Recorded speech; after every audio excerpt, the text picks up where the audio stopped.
hela mmuhi mo lapeng ke kwena ya phati ya bolele ha e hlape no ka ithulame e hlapa nyolosa madiboho kwena ne nyane dikwena di hloile di hlwetse na di hlwetse ho tsosa maqeba ya buang le wena ke hustler pastor yena o ya dulang Sebokeng mane Val Triangle re tsosa maqeba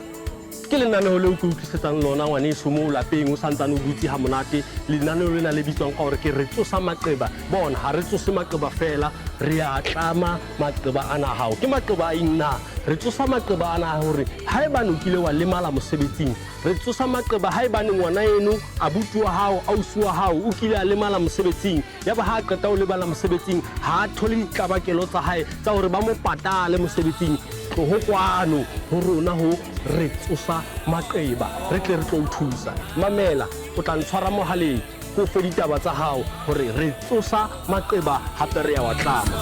hustler pastor